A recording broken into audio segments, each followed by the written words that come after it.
环球大战线深入世界最前线，全球各地的观众朋友，大家好，我是叶思敏。今天节目一开始，先欢迎到场来宾前立委孙大千委员，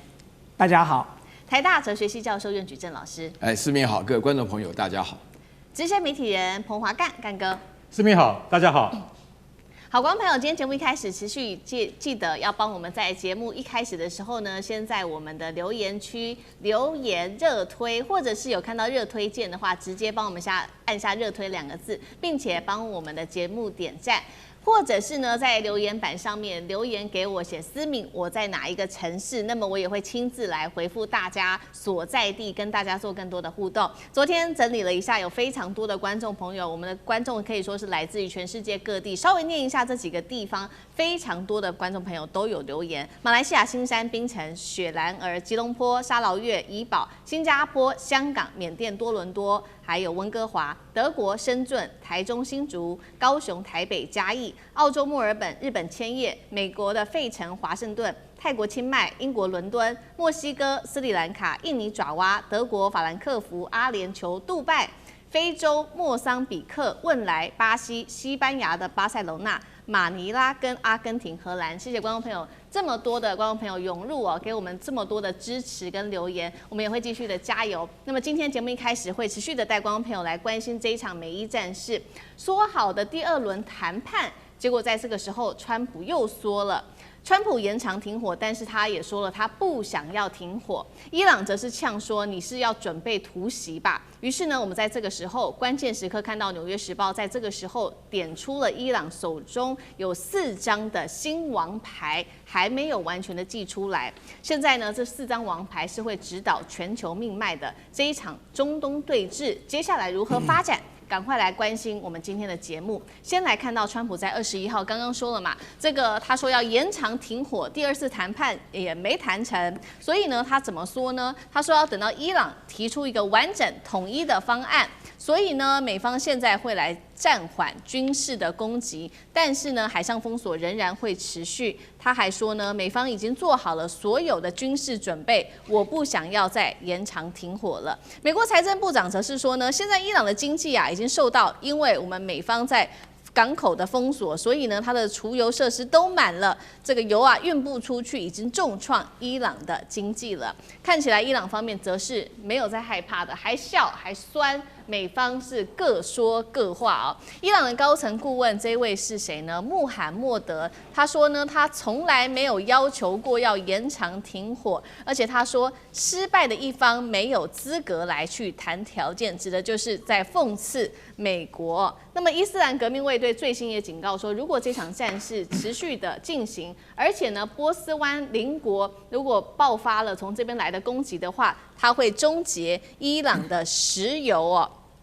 并且呢，一旦开战，会让美国跟以色列瞬间的进入到地狱模式。我们特别关心到《纽约时报》也特别点出了，其实呢，伊朗手中还有4张最新的王牌，哪4张呢？特别带观众朋友来看，他特别点出了第1张，就是伊朗可能透过胡塞组织来封锁在曼德海峡这边的能源设施。现在目前为止，有9%的石油贸易都是透过曼德海峡来做运输的。再来第2张王牌就是伊朗的网络攻击，可以锁定的就是包括了水利跟能源基础设施，只要一次性的渗透就可以影响到这个水的污染程度哦，立刻被污染，那么系统也会瘫痪。等于整个民生系统都会因此瘫痪而受到影响。第3个则是打的是灰色政治攻击牌，意思就是说，伊朗可能会攻击属于美国和美国盟友的这一些领事馆、贸易机构，甚至暗杀这一些单位里面工作的关键人物。最后则是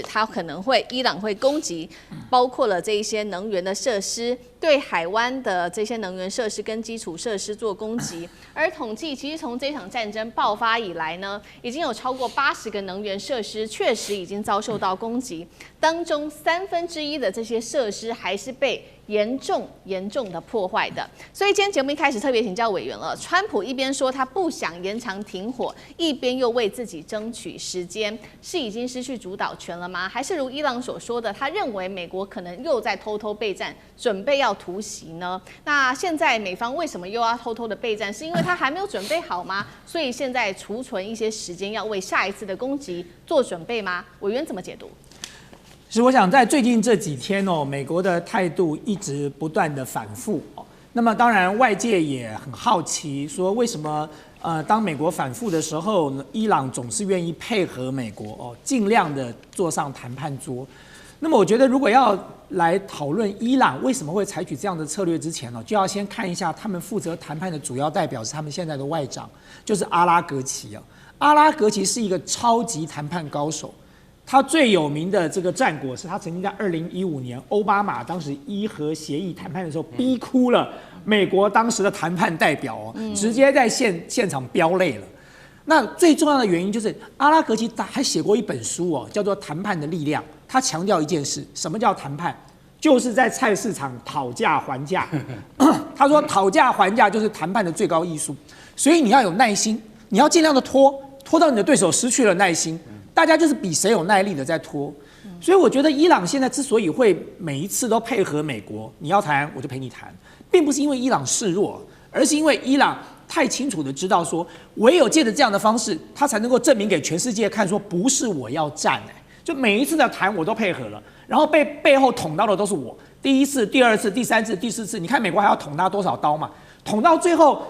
这个道德的制高点就站在伊朗那里了，他就是一个完全被侵略的国家了。那第二点，对伊朗来说，他就在走菜市场买菜谈判策略我就开始跟你讨价还价，不断的喊价，喊到最后，喊到你都累了，你都乏了。所以我说现在的这个中场休息就是一个广告时间就是该上厕所去上厕所，该喝口水的喝口水，然后回来就继续打那么为什么美国要这个广告时间？为什么美国要这个中场休息？第一，美国到现在想不到一个好的地面战的方法。就整个的局势对美国很不利我们在那边分析过，不管是哪个方向，美国都没有办法打地面战。那第二，川普不晓得从哪里异想天开，他认为我封锁你的封锁就是一个高招，所以呢，他觉得他的封锁可以对伊朗做变相的施压让伊朗的经济受到了冲击。可是他殊不了解说，其实伊朗已经被他禁运了很久了，就是伊朗的民众已经是生死决战了。你认为他还真的会在乎我的什么工业有多少什么生产的这个能力，我的这个平常的这个该有的这些民生这个需求我能不能满足？对伊朗的民众来说，炸弹随时掉到他头上来，这是两回事情他以为他那个我封锁你的封锁就可以达到极限施压的效果，这是川普现在在玩的把戏。他认为再拖久一点，我再封锁一下，伊朗就会忍不住了。但对伊朗来说呢，我认为我盘点一下，大家就知道说，在这个中场休息里，伊朗是占上风的。第一，他利用了这个时间，重新把他被炸毁的什么碉堡里头的飞弹重新挖出来，飞弹发射器赶快修一修，然后呢，把这个无人机在这个销量再增加1倍，所以外界评估说，他现在的无人机的数量已经翻了1倍了，他的发射器已经恢复到60%了，他的飞弹的量已经恢复到70%了。所以对伊朗来讲，第一，他整军这个备战了；第二，伊朗吃定美国一件事这大家可能没有注意到。伊朗除了地形很特殊之外，它周边是山脉，这个中间是高原。更重要的一点是，现在伊朗进入了最热的时间了，就是伊朗不但热，还有沙尘暴。就是如果大家看一下伊朗的这个德黑兰大学这个教授，这个马兰迪教授，他接受的这个视频的访问时，他说这个时间点，伊朗平时出去工作都是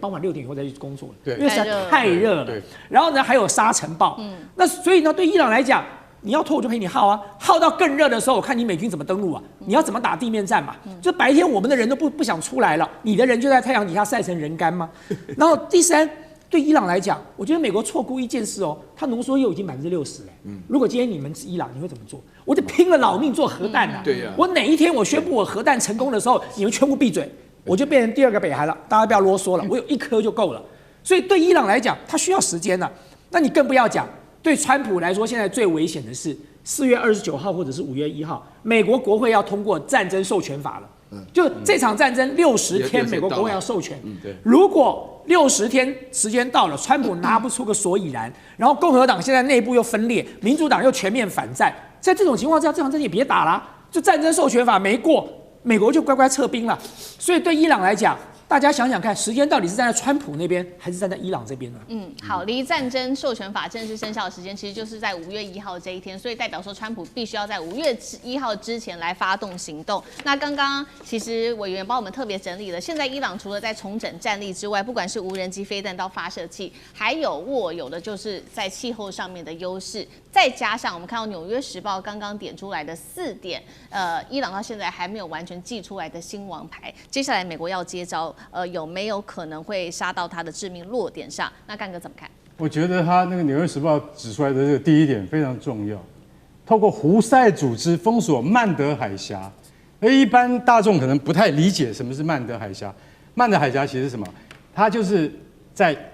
我们现在看这个阿拉伯半岛哦，那波斯湾是在东方，那曼德海峡就是在西南方。它连接什么？它连接上面是红海，下面是什么？下面就是印度洋。那这个地方是什么？这个地方也一样是那个世界很重要的石油生产的那个路线，就是它一定要从这边走。它不是从波斯湾那边出来，它就从这边上去，上苏伊士运河啊，很简单。就是说这2个地方其实都很重要，可是伊朗是没有能力拓展战线到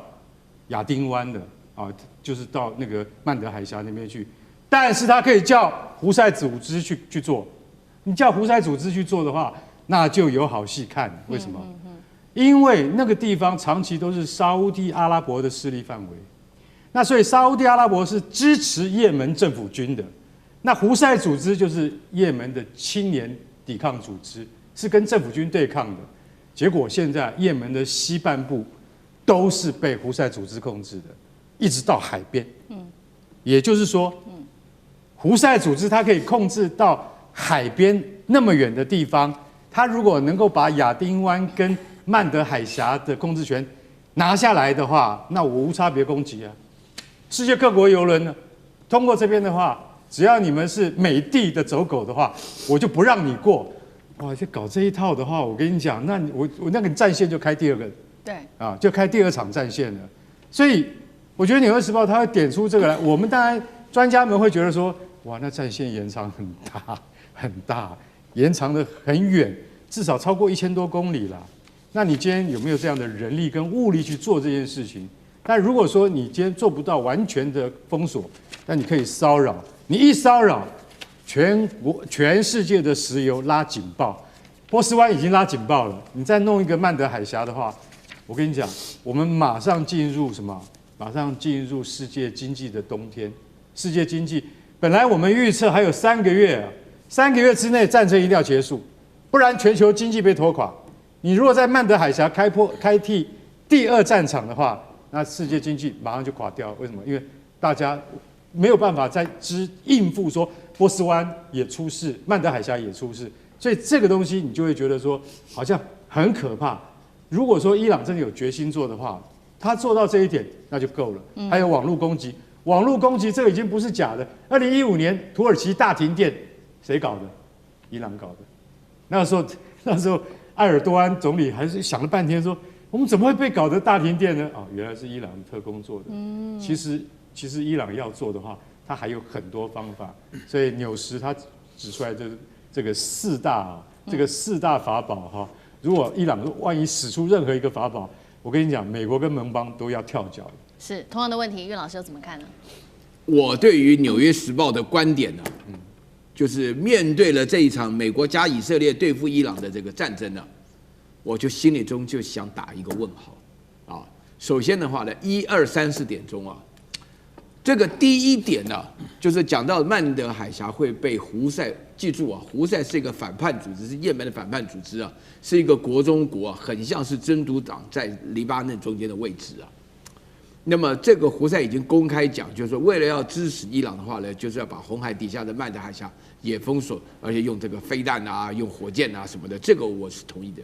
然后至于第2、第3点的话呢，第2点的话呢，攻击平民、破坏水源，企图透过污染的这种类似于化学战、生物战的方式，我觉得这个说法其实是有间接指控的意思啊，因为我觉得这么很惨无人道，大概也只有以色列做得出来。那第3点的话呢，就是灰色政治攻击，什么暗杀领导关键人物，这只有以色列有名的。我真的是，他讲的，我都觉得我乍看这个消息，我觉得这个消息，那这个第4点的话呢，能源设施的打击，这是伊朗说过的，只要你打我，我把所有中东地区支持美国的有军事组织的，就算支持的方向，通通打一遍，让大家鱼死网破，同归于尽。这是伊朗既有的政策，这是原来的消耗战跟持久战里面的一个重要的政治策略。那么我倒是觉得，我这边提出来这个4大王牌因为这边讲到《纽约时报》，伊朗手上的王牌就是第1点跟第4点就是曼德海峡以及这个后面讲的要攻击这个所有的这个海湾国家了，也就是波斯湾国家的产油国支持美国的设置。他第一个的话呢，第1张王牌就是要补充，第2点应该是补充俄国的梅德韦杰夫他现在是安全会议主席他说伊朗的控制荷姆兹海峡的这件事情，像是伊朗手上拥有一个核弹一样的力量。那么这件事情讲为什么呢？因为呢，荷姆兹海峡呢，原来离伊朗实在太近了，而且伊朗呢本身呢一直是在讲说，美国也知道，只要你攻击伊朗，伊朗就有具体的合法的理由来控制海峡，否则的话呢，他就不愿意犯众怒。伊朗还是有他的改革派，是不愿意得罪西方国家的。所以说现在在这种情况下，伊朗完全控制荷姆兹海峡。我曾经在这个节目说过，伊朗根本不用卖油了，只要学着收这个过路费。然后接下来的话呢，就是伊朗的导弹、火箭、无人机以及导弹发射器，基本上超过50%都完好无缺，可以准备再战的情况下，也是他一张王牌。所以大家要记住，伊朗在目前为止是属于领先的地位了。好，谢谢苑老师。那我们休息一下，马上回来。地缘政治、美中之争、战略价值、强权崛起、小国生存，现在与未来洞悉事件走向，掌握世界脉动，全球观点尽在环球大战线。好，接下来持续关心的是中国大陆的大礼包已经正式的抵达伊朗的。那么来看到是德黑兰是2次连闯2船连闯了这个突破美军在荷姆兹海峡的封锁线，怎么做到的？等一下持续来关心。那刚刚说了嘛，这个中国大陆的大礼包送到了伊朗之后呢，川普震怒，他就放话说北军有做军援，但是到现在美国还是拿不出任何的证据。今天就这些议题我们会特别来做关心。3个火线话题，等一下也请来宾帮我们特别做解析。因为呢，这个海上做执法的时候，美国发现这个船上，他说呢有军民两用的这些设备，那都会列入纳管的对象，包括了金属电子零件。那这一次呢，美军所拦下的这个图斯卡号，到底是真的在查里面有军援，还是美国在帮自己做的这个突袭检查，找一个法律的正当性呢？第2件事情是，川普直接点名了，说中国有送军援给伊朗，但是到现在没有拿出一个证据来，也没有去告诉大家说这个东西里面军援的武器有哪一些，到底是真的有掌握，还是他没有证据，还是他又不敢惹怒中国，所以不敢说？这是第2个问题。第3件事情来看到，伊朗呢现在是已经突破了来自于美国的封锁，那美国呢则是扩大执法，现在呢它的执法已经转到了印太地区去这边扫荡船只。那么如果说连荷姆兹海峡都守不住，美军这一套封锁是因为他不敢跟伊朗硬碰硬吗？今天就这些议题，我们都会一起来做关心。好，我们赶快来特别关心到这个是最新的消息，波湾再成火药库，因为美国的海军陆战队在日前是强行拦截了一艘伊朗的货轮，这个是图斯卡号，理由是呢，他认定了上面有许多的是军民两用的物资，所以把这一个货轮给拦截下来了。但是问题是说，什么叫军民两用？现在的关键来讲的话，其实是非常的模糊的，包括了金属，包括了电子元件，包括了管材，这一些都是吗？那么等于是说，现在有关于军民两用的说法都是美国自己说了算。那在这个时候呢，更关键的事情也是同样敏感的事情是，拦下了这一艘船只之后呢，川普总统就说呢，他没有想到这是来自于中国给伊朗的礼物，而且他说，我以为呢，我已经经私底下和习主席达成了谅解，英文是他说我已经达成了一个 understanding， 这个中国应该要理解，不应该去做这样子的事情。但是川普也没有点破说，这艘船上面有什么样子的东西呢？所以现在被视为是说，这个是一个舆论战的操作吗？还是一个情报战的操作呢？还是美国在为他的封锁失败要找一个台阶下呢？在此刻，我们来看到的是美国的财长贝森特放话了，他说已经封死了伊朗的石油，迫使伊朗接下来只能减产，直接会冲击的就是伊朗的经济命脉。他说，荷姆兹海峡已经被完全封锁了，但是我们来看到现实却不是这样子的，2艘伊朗的船直接突破了封锁线，包括了西里城号，还有这个是舒贾2号，都穿越并且突破了荷姆兹海峡的封锁线。而我们收到的一个最新消息是在这个来自于媒体的报道，在荷姆兹海峡上面，伊朗已经针对了一艘货船，没有挂有国旗的货船进行了攻击，那么驾驶舱已经受到重挫，这是我们收到的最新消息。另外，美国则是扩大执法，现在呢，在海上，尤其在印太地区这边来扩大执法，拦截疑似是援助伊朗的船只，全部都会把它给拦下来。所以今天节目一开始特别请教委员怎么看了美军拦下的图斯卡号，但是川普说上头有中国送给伊朗的礼物，这一批货可能是什么？会是川普所说的军民两用的东西？那会是什么东西呢？比如说军工的关键零组件、无人机、飞弹的相关技术，还是说伊朗为什么要冒这么大的风险去突破这个封锁线？那委员怎么看？这些年在美国政坛一直有一个危机处理的策略这个策略就是一句话，说当你无法解决一个问题的时候，你就把这个问题闹大那么很显然的，川普现在就是采取这个策略，因为他原本已经是进退两难了，显然他的盟邦在这个时候也不愿意伸手。然后呢，他希望和谈有进展，彼此的这个立场差这么多，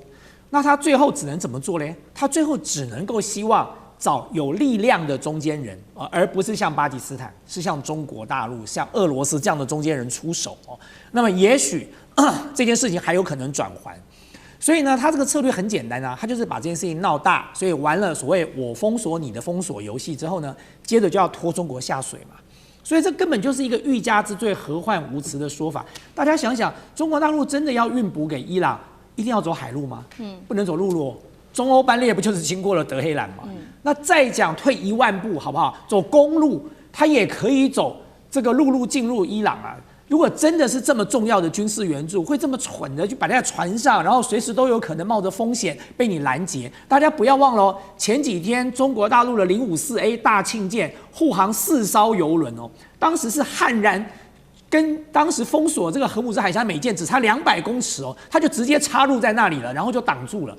美国也一声都不敢吭啊，所以如果今天这一艘船真的很重要，他早就派2艘054来这里护航就好了。为什么呢？所以看起来就是一个很普通的这个工业用的这些材料、这些设施，可是现在是美国把它拦下来了嘛？所以美国拦下来之后，美国说那5000个货柜装什么？就是美国一个人说了算啊。他说那5000个货柜都是装满了大疆的无人机。你也没办法所以显然的，美国就是要把中国大陆拖进来嘛，拖下水。但是我要讲的问题是说，美国玩这一招，我封锁你的封锁，不是一个聪明的策略。他认为他用这一招可以逼大家一起来解决这个问题，可是他殊不知，我在先前讲到了，伊朗绝对撑得比他久，他撑不过啊。今天几号了？马上就4月29号国会就要开会了，5月1号到4月9号，这2天，不管你用什么时间来算，你用228算，那么开战这一天算，那就是4月29号，60天。如果你用他这个宣告向国会宣告这件事情是3月2号，那就是5月1号。所以就在这2天，美国国会就要决定了。这对川普来说已经是一个非常重要的这个宪政危机了，他的权力保卫战了。所以对伊朗来讲，再撑个10天8天不是问题啊。但是更惨的问题在哪里呢？就是他今天搞了这一招之后呢，倒霉的是他其他的盟邦就今天在荷姆兹海峡要过伊朗1道封锁就已经够可怜了，现在要过2道我曾经说过，本来打个电话给德黑兰交点钱，这个船就过了，现在不行了。现在打给德黑兰之后还要打给华府两边要同意他才能通过。所以倒霉的是全世界。所以他今天搞这种极限施压的结果，其实最终的压力会反噬到他身上的。他一直以为说伊朗撑不住了，他要在这个什么和谈期间又用尽各种手法，逼伊朗在和谈期间让步。可是殊不知，我刚才已经说过，伊朗已经是磨刀霍霍了，等着美国上这个砧板了。如果你是伊朗，你会在这个时刻去示弱吗？讲退一万步，就算和谈结束了，美国的船还敢停在荷姆兹海峡吗？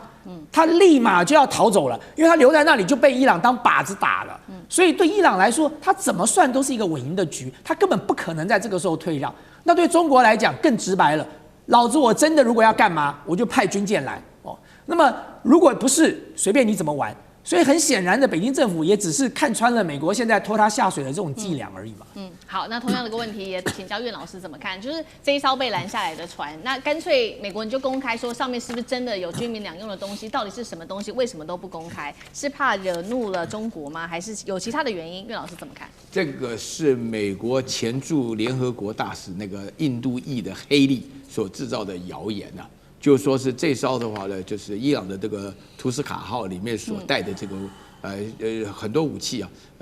也是军民两用啊。然后呢，他就想要栽赃给中国。那中国的发言人啊，这个郭家坤已经讲了，就是说这个是就是无的放矢，没有任何意义。我这边的话呢，分成几点来讲，但是几点之前的话，我要强调一个重点，就是说美国现在这个情况啊，真的是伊朗是老神在在。你看今天的头条消息就知道，伊朗说我们根本没有要求他什么停火，我们就不派人去，因为美国不值得信赖。而且从头到尾还在进行封锁后的再封锁啊！大家地图一打开，美国真的是莫名其妙，隔得那么远，那封锁的是阿曼湾啊！大家可以看一下阿曼湾跟荷姆兹海峡里面的那个宽度。所以这边来讲的话呢，我觉得它是谣言的。第一个的话呢，这个时机很不对，很敏感，就是中国要帮助伊朗。老早中国跟伊朗之间的关系，就是中国是在整个制裁期间唯一买伊朗的大国的石油了。伊朗的石油大量都是卖给中国，所以中国这边要做事情的话呢，也都是老早都做好准备的。这个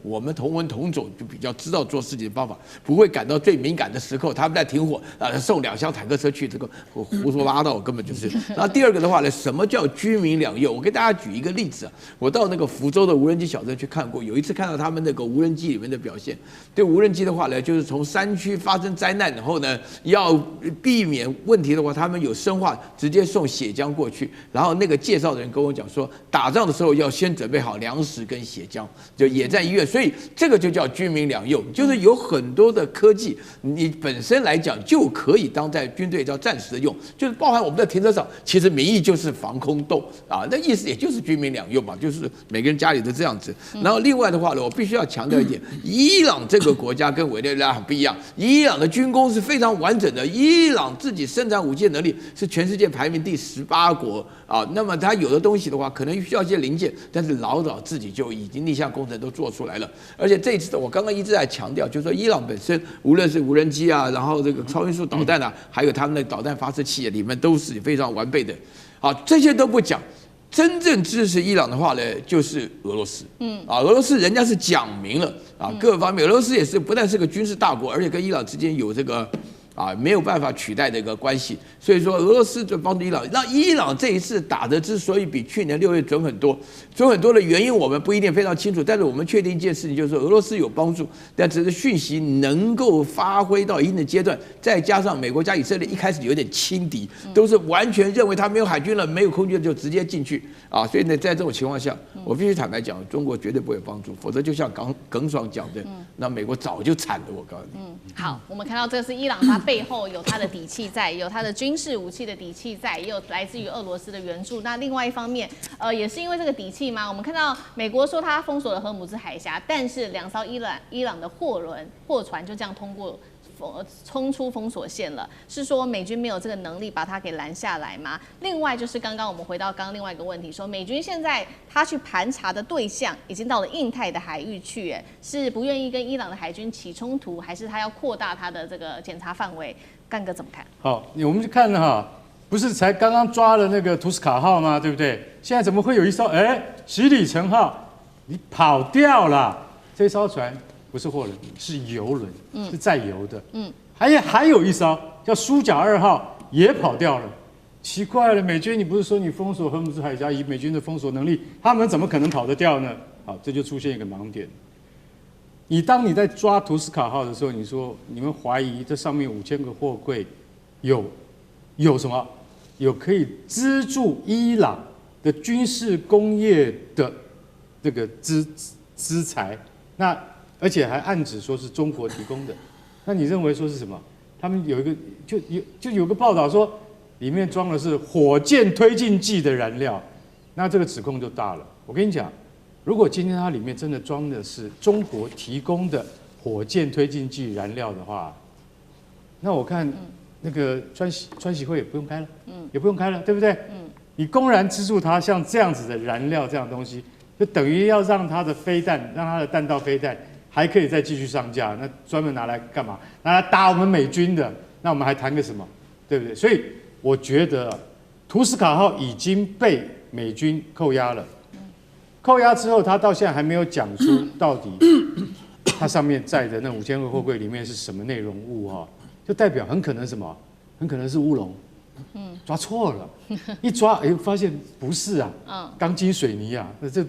这怎么能够算战争物资呢？对不对啊？或是这个铜管啊、水管啊这些，你就不能够算是真正的资助这个敌人的战争物资了嘛？所以图斯卡号它现在到底装什么？美国不讲，然后凸显出另外一个缺点就是什么？你抓了图斯卡号，你发现很头痛，你要把它放在什么地方？听说是放在伊朗那个就是南边的一个小岛，你知道那个小岛，结果你要派兵去看着它，然后听说它上面的有菲律宾的船员有那个印度的船员已经准备叫他们回国了，然后有几个伊朗船员不行，抓起来干嘛？还要派人看守？为什么？印度菲律宾可以送回去，伊朗船员一定要抓起来，不管你是不是这个。我们老美的，通通要抓起来。那要派多少人，你知道？那你就要派很多部队。所以你现在在荷姆斯海峡里面，你没有办法去针对每一个点当然，美国的 GPS 没有问题，可是你要派人力去抓它。就像你今天空降图斯卡号的时候，是要用海豹那种小队去抓它的。那所以美军没有办法做到每一艘都拦下来。果然被这2艘跑掉了。那接下来是不是会有更多船跑掉？一定会。不过你知道美国的那个中央司令部CENTCOM 他们又讲了说，我告诉你，我们现在有新的情报进来，那个情报代表什么？他说可能中国要提供红旗19，类似像 S-300的那种防空飞弹给伊朗了。然后我们现在就在想说，好，如果说有一天他们真的能够抓到中国的红旗19的话。那再来说，如果抓不到的话，那我跟你讲，美国的情报单位，它乌龙就搞大了，而且专门造谣生事。如果这样再造谣生事下去川普这场仗他打不完，你知道，他很难收拾，你知道，因为他要面对的即将不是伊朗，是中国，你怎么打得下去呢？好，谢谢干哥，那我们休息一下，马上回来。地缘政治、美中之争、战略价值。强权崛起，小国生存。现在与未来洞悉事件走向，掌握世界脉动，全球观点尽在环球大战线。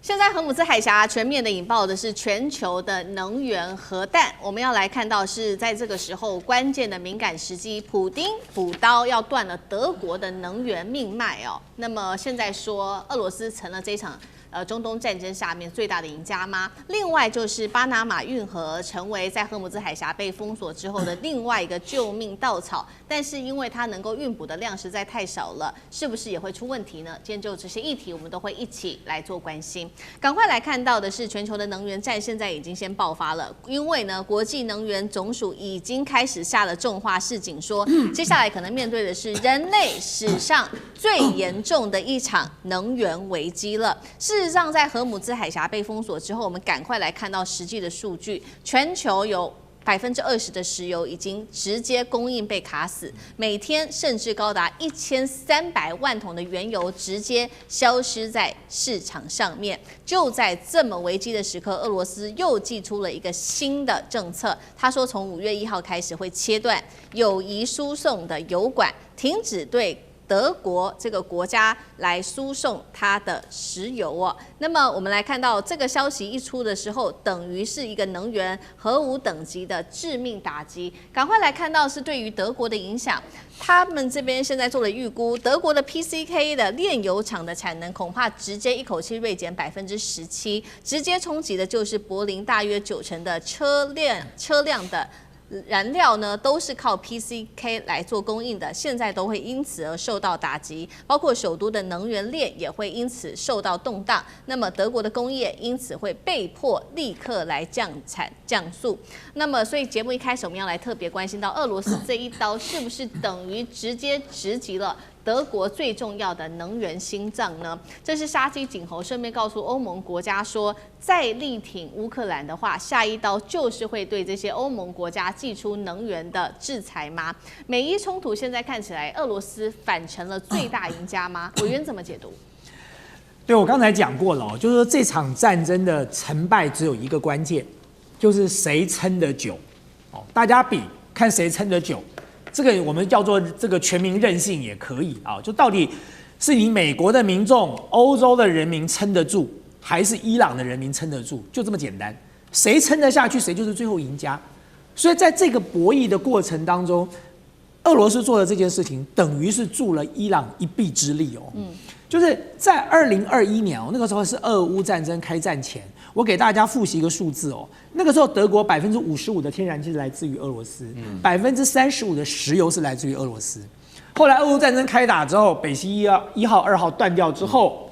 德国面临了非常重大的产业危机跟冲击，因为这个能源价格暴增，所以它的产业就开始赔钱了。然后，所以它2023年它的经济出现了技术性的衰退哦，就德国很少出现这样的状况的。各位只要看2次大战世界战后哦，德国的经济一直是在稳健的往上攀升。可是德国的产业面临这么大的冲击，原因是什么？就是因为能源的问题啊。那后来德国的能源从哪来呢？一个就是像哈萨克，它从友谊输油管来哦，另外一个就是从中东来了。可是各位知道，现在中东乱成一锅粥了，所以中东的油也别来了哦。那再加上哈萨克的这个友谊输油管又被断了，又被断供了，所以你哈萨克现在用海运来运哦，那个花的时间太久了，成本太高了。所以德国现在因为俄罗斯补了这一刀之后，整个东德的炼油厂，它的这个石油的来源都会面临到了很大的冲击跟影响。那你说对德国来说造成的影响，只死德国一国吗？不是的。任何了解欧盟的人都知道，欧盟原本的最大的支柱是这几个国家：英国、德国、法国、意大利。英国脱欧之后，欧盟现在最重要的支柱就是法国、德国跟意大利了。特别是德国，德国长久以来在欧盟面临到欧元危机的时候，是德国的央行去救的。所以现在连德国如果都自顾不暇了，那欧盟就完了，欧盟自己就面临到很大的冲击了。所以我说今天大家在玩哦，就俄罗斯在做的就是隔山打牛的游戏啦。我就说我今天打了你德国，我拖垮了你欧盟，然后你欧盟面临到了这么庞大的压力之后呢，你接下来你可能就撑不住了，撑不住要该怎么办？就要赶快把这场战争收尾了。那压力要压到谁身上？压到华府身上嘛。就好像我们上一题讲的，他把中国大陆拖下水，就是希望中国大陆施压给伊朗，叫伊朗别打了，不是就这么回事吗？所以今天大家都在玩这样的游戏，可是关键的点是在谁撑得久。我看过很多的评论家哦，就有一些这个有台的评论家一直唱衰中国，说这场战争中国不是最大的赢家，因为中国的经济受到了冲击。我认为中国是最大的赢家，最主要的原因是中国的角色跟地位在全世界是彻底的翻转哦。长久以来，中国是被西方跟美国污名化的，现在是黑白对调、猪羊变色了哦。所以这是中国是最大的赢家。可你说中国的经济会不会受到冲击？当然会啊。全世界的经济都会受到冲击，但是关键是什么？谁撑得住，谁撑得久？对中国来说，它的经济撑下去绰绰有余；对伊朗来讲，它已经是生死存亡了，它是一步都不会退的。所以这场战争的胜败很明显的啦。美国跟欧洲这些西方国家，我不相信他们可以撑得比中国或者是俄罗斯或者是伊朗更久。对，好，这一场战争造成的能源危机，美国的盟友受到的冲击是现在看起来最严重的。那撑得下去吗？这是一个关键点。现在美国也想到了一个方法，就说好，那不然如果说荷姆兹海峡被封锁的话，干脆呢我们从这个巴拿马运河来运送这个石油的转运好了。但是呢，现在在巴拿马运河这边也有其他的问题，我们特别来关心到在巴拿马这一条路线哦，因为亚洲的炼油厂呢呢，现在是直接转向美国来购买石油天然气。那当然就是透过巴拿马运河，怎么运呢？把货品从巴拿马运河这边转到亚洲跟其他市场。但是现在的问题主要就是因为巴拿马运河的运量，全球运输量其实呢只占全球5%，还是非常小的。那这么小的一个运量哦，我们看到它现在可以说是塞爆了，多塞呢？排队状况是在2023到2024干旱危机的等级，平均你要运东西，你得等待3到5天。那你要插队的话，还要付这个插队费，飙到了400万美元啊！那这样的状况之下，我干脆还是使用荷姆兹运河吗？那岳老师怎么看？这个所以啊，说句良心话了，因为这个消息牵涉到我们在座的所有的人啊，为什么呢？因为呢，这个整个是代表这个消息是非常不好，因为这个世界长期来讲依赖原油以及天然气，这个依赖的程度已经大到大家难以想象，尤其是东北亚这个地区，包含台湾在内，我们这些区域当中的话呢，受到中东的石油出现这种现象，那这个事情呢，本来是不应该发生的。这个就因为川普这个人又笨又坏又傻，所以说让他发生。发生以后呢，他居然不知道伊朗可以控制荷姆兹海峡，然后荷姆兹海峡呢是占了世界上的有人说是25%，有人说是20%。不管怎么讲，这个油跟气他们都是刚需，你要多少卖的人是要达到最多最好的价钱，买的人的话呢也是要买到最多，所以说他们之间的需求是固定的。所以因此这个油跟气的20%或是25%不是像你想象中说。这个其实还有80%在哪啊什么的，不是这个情况。因为这个实际上的话呢，就目前为止，在资源分散来讲，我同意刚刚我们孙委员讲的非常好，就大陆已经做好万全的准备，就油也不是只有中东的油，那油也不是只有海上的油，而且油也之外的话呢，有煤发电，有自然吸收，有电发，有风发电有光发电，什么水力发电，什么一大堆，大家都知道。前面听的消息，你不得不佩服，就有人先做了规划，但是这里头当中，像韩国、日本、像台湾这些地区出现了一个大问题，就是说他们的工业的发展，老百姓的生活完全依靠这个中东传递来，所以因此大概在1个月前就已经有转向美国购买。那个时候，这个川普还得意洋洋的讲说，我们油多得很，他们来可以向我们买什么的他们还兼卖委内瑞拉的油什么的。但是这里面有一个，应该讲起来是有3方面的问题了。第一个，大家看这个路线就是非常非常长远的，跟太平洋。然后第二个的话呢，就是刚刚主持人也提到了，就是说那个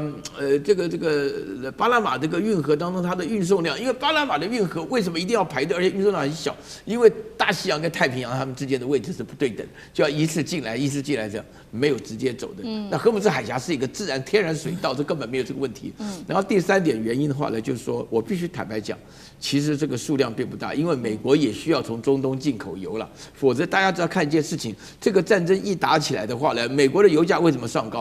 涨？因为美国也是需要中东派出来的油，所以说这个波斯湾产的油对美国来讲，对全世界来讲都特别重要，但是对于亚洲这几个地区是特别重要，所以我们面对的麻烦特别大。对，好，所以现在等于说全球的这个能源要运送面临很多的危机哦，包括这个荷姆兹海峡被封锁之外，刚刚特别看到了嘛，巴拿马运河的运输也长期现在呢常常塞车，所以在运送上面也碰到了很多的问题。但是在此刻，我们看到的是还要面对的事情，就是在荷姆兹海峡这边，我们看起来全球的这个航运要改写规则了吗？因为呢，现在看起来这个伊朗他又设了一个新规定，他说接下来在这边要设立新的安全走廊。然后呢，未经授权不得通行，违规直接开火驱离，有点像是在做这种军事化的管理全球的航道，而且这边还出现了诈骗的问题耶。有人被诈骗说付了这个过路费，结果事实上他付钱的对象只是这个诈骗集团，也不是伊朗的政府，结果他在通行的时候就直接被开枪，现在可以说是乱象丛生。干哥怎么看这个海上规则？国际刑警组织现在在追这条船，真的被诈骗的船。你知道现在已经出现诈骗集团，诈骗集团在我们生活中无处不有，对不对？现在在荷姆兹海峡也出现了，而且我跟你讲，你刚刚讲的，它所有的网页上面的所有的规范都写得非常清楚，而且它可以告诉你说，我就是伊朗政府，我就是 IRGC 革命卫队底下的某个单位、某个分队，专门控制这个拉巴斯港到某一个阶段你要从这边过的话。你就要付什么？付泰达币，或比特币，要叫你用虚拟货币来支付，你只要支付了以后，你就可以安全通过，而且你在规定的时间、地点、航速都告诉我，我们输入资料，我们的这个快艇就不会去拦你这样子。结果有一艘船，他就真的付了多少钱？到现在不晓得。所以我刚才讲，为什么国际刑警组要去追啊？你不知道他到底付多少钱，然后他真的付了，结果一付，你知道吗？他才刚刚一出那个海峡，就被伊朗炮艇开炮就打他了，就干嘛就满脸豆花，整条船掉回去，结果是被谁害的？被诈骗集团害的。诈骗集团说好，你通过了，因为你已经付了泰达币，结果他一出去就被炮击了，所以现在就回去，被炮打了不敢讲，你知道为什么吗？讲了就对他自己没面子啊，对不对？他下次更不用贪小便宜再出去，人家至少200万，你付20万，你想过你们？我们现在要讲的重点是，诈骗集团已经跑到荷姆兹海峡，冒充伊朗海军了，太厉害！诈骗集团好有效率。对啊，大家就想这个不是玩笑，因为说一句实在话，其实老实讲，对船东而言这是很丢脸的事情。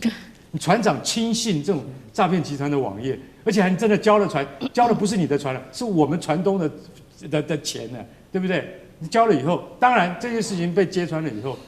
比较不会有人受骗。可是我跟你讲，诈骗集团不会这样的，他不会甘休的，他下次再来，为什么？有利可图。所以你看到这件事情，你的感觉就是说，已经全球人民受害了，让诈骗集团猖狂，这也就算了。我们再去看巴拿马。巴拿马现在肥的流油，你知道？我讲的是巴拿马政府，你知道为什么？排队，荷姆兹海峡走不了了，我们去巴拿马排队，一排，天哪，要83个小时，平均一艘船要排3天半。刚岳老师已经讲了，很简单，为什么？因为它是运河，它不是海峡，对，它比海峡还要小，小到你只能一个船身过去而已，尤其是10万吨的超级邮轮，你就是要排队。那排队平常是多少？我告诉各位，平常要过去90万美金，大船90万美金已经很贵了，你会觉得很贵。对，现在要插队是吧？欢迎插队，插队费、插队过路费、排队费，你不用排队了。插队的过路费是400万美金，还是有人付的。那我想请问你，巴拿马政府怎么说？你知道吗？这是合法的。这是合法的，我们以它的这个货物的这个及时性我们来安排它及时插队，让它先进去先出去。其实讲穿了就是 money talk。你怎么可以让别的船，因为他付得起这个价钱，所以他去插队呢？所以从90万到400万，我讲句实在话，那个就是对于这个产业的压力，而这是对不仅仅这个产业，是对全球供应链的压力。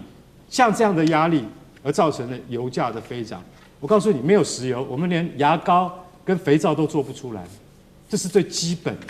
如果再这样撑下去的话，我想请问你，巴拿马运河跟荷姆兹海峡还是这个态势的话，那人类会不会真的碰到景气的寒冬？不是开玩笑，再撑1个月到2个月，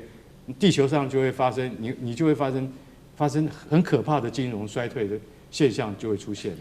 我补充2点，我觉得巴拿马政府呢，现在就在效法环球影城的 Fast Pass， 只要你愿意花多一点钱，你就可以不用排队。对，如果你去过环球影城，你就知道，你就额外买一个 Fast Pass， 你就不用排队了嘛。他就来这一招吗？完全合法了。对，然后第二个我的感触是，我觉得现在美国跟伊朗终于有一个共同的敌人了，就在这个停战时间，他们应该要全球追杀诈骗集团，因为这个钱本来不是伊朗收，就是美国收的，就是他搞了半天换成诈骗集团拿走了。这个美国跟伊朗现在终于有个共同敌人，先把诈骗集团抓到再讲吧。好，谢谢委员。那我们休息一下，马上回来。地缘政治、美中之争、战略价值、强权崛起、小国生存，现在与未来洞悉事件走向，掌握世界脉动，全球观点尽在环球大战线。伊朗的战事烧掉了美国的霸权，今天关心共和党在逼宫，还有包括了 MEGA 也在分裂，民主党则是3连拳在补刀。美国，特别是在其中选举成为川普的末日，今天会一起来做关心。好，赶快来看到的是，现在是连 Mega 的大将也正式的跟川普要来划清界限了。他是谁呢？过去一直在挺川普的这个是美国保守派的评论员卡尔森，最新他在他的 Podcast 节目上面跟观众认错了，他现在非常的不满川普，尤其是针对爱普斯坦的案件，还有川普在针对伊朗进攻的这个战争，他都表示非常的不满，而且他说我必须为过去支持川普这件事情来负责，向大家说一声抱歉，我误导了大家。其实呢，我们看到不只是卡尔森而已，现在看到了非常多的知名的媒体人，其实呢也都在跟川普做切割，被视为是 MAGA 派，现在正在正式的分裂当中，包括了凯利啊、琼斯等等的知名的媒体人都开始批评川普，那川普则是最新发文回击这些人非常的愚蠢，而且他还说这些人智商非常的低。苑老师怎么看？我觉得这些人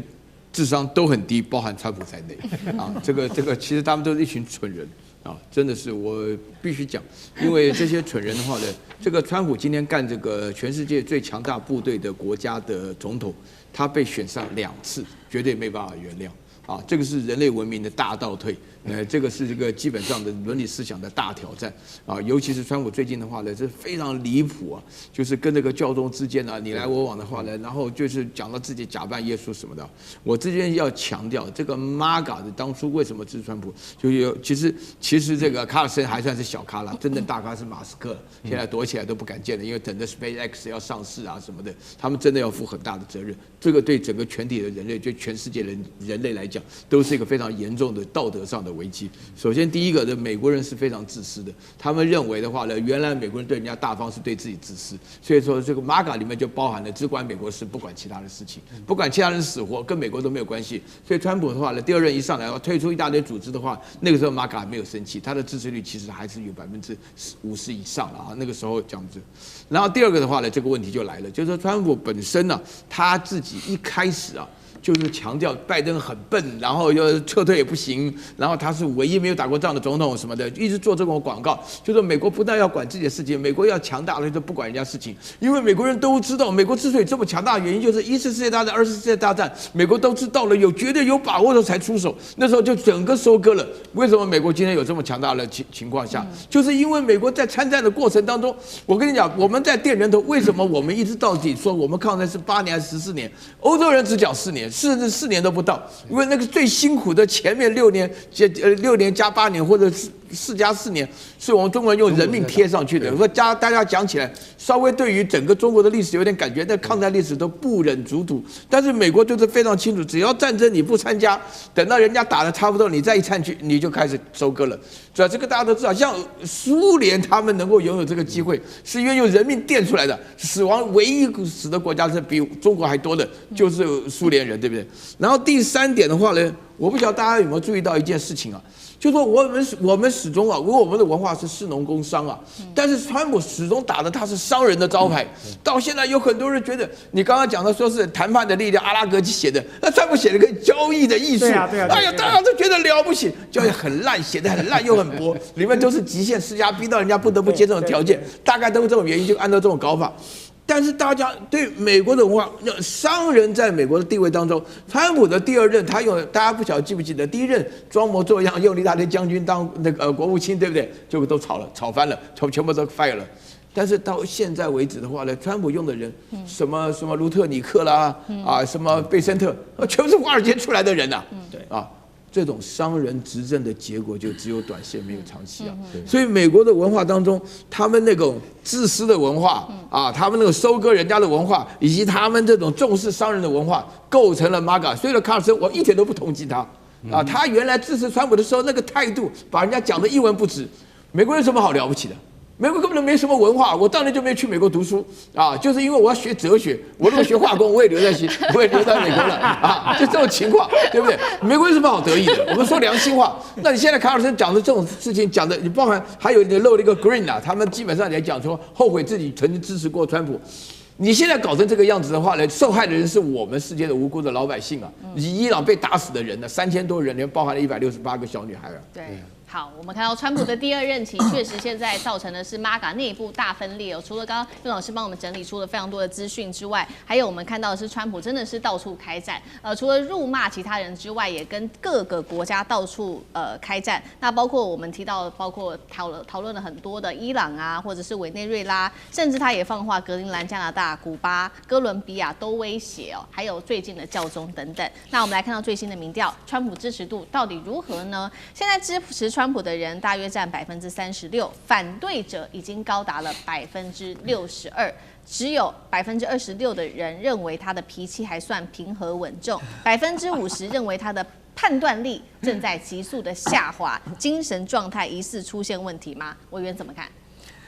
对川普最近的表现哦，的确是让大家对他的认知能力跟精神状态开始高度的怀疑了。因为我们常常会发现，川普永远是活在另外一个平行时空，他可以自导自演、自言自语、自说自话哦，就自己活在自己的世界里头，可是跟真实世界几乎完全没有连结哦。那么这种情况其实美国过去不是没有发生过哦，就是当时威尔逊总统在这个任期的末期的时候，因为中风，然后呢，当时是白宫封锁了这个消息哦，所以那个时候重大的决策都是由第一夫人来决策的，因为他们怕这个消息公布了之后，当时正在这个一战的时候，他会怕影响后续的发展。然后到了拜登总统的末期的时候，其实外界也高度的怀疑说，他当时的这个认知能力也开始在下降。所以呢，有一些这个学者跟专家，当时在拜登政府工作的人，他们也对外说，在后期他们想要见到拜登都不是一件很容易的事情了。那么现在到了这个川普了，那当然你说川普可能身强力壮，可是毕竟我还是说岁月不饶人啊，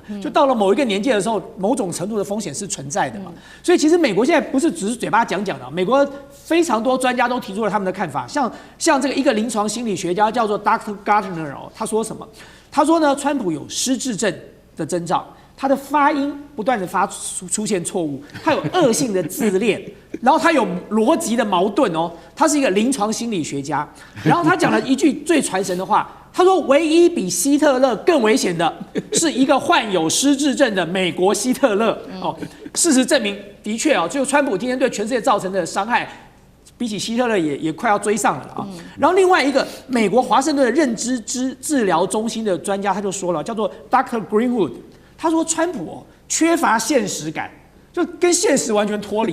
对自己做的错事没有悔意啊，完全没有后悔，而且有这个强烈的狂躁症的趋向啊，所以他也认为他的精神状态有问题啊。然后另外一个心理学家叫 Dr. George， 这都很有名的专家，他说川普有病态固执。强迫性的重复话，一直重复在那边讲，说他胜利了，他胜利了，他胜利了。然后呢，认知感也对于现实也有问题。所以这3个是学者非常有名的认知专家跟精神学者、心理学家所做出来的分析。所以民主党现在就要求了，民主党的这个众议院的领袖要求白宫医师要对 Trump 进行认知评估，说他的认知状态有问题。那么，甚至民主党有另外一派呼声哦，这个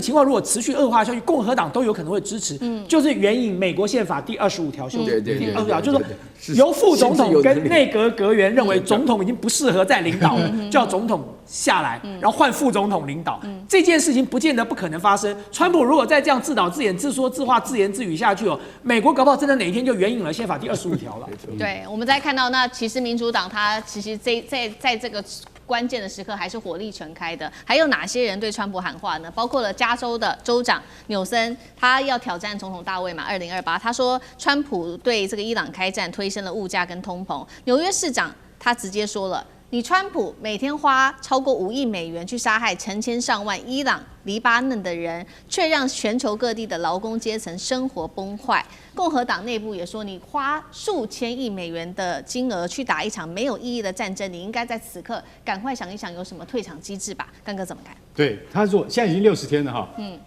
快了，4月28号就要满60天，满60天以后，其实老实讲一句哦，民主党就是拿这个来，他第一拳就打过去，他说，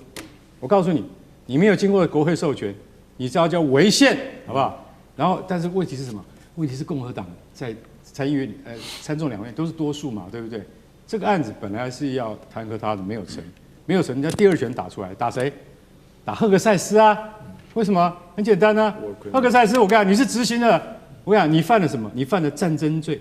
你犯了罔顾军人生命罪，还犯了攻击平民罪，这些这些都是民主党人拟出来的，你知道？这个如果战争罪以下这些罪都成立的话，那赫克塞斯就吃不完兜着走。所以现在的问题就是什么？现在的问题就是第三拳打出来，很简单，是共和党人自己打的，60天了。你要告诉我你要怎么退场？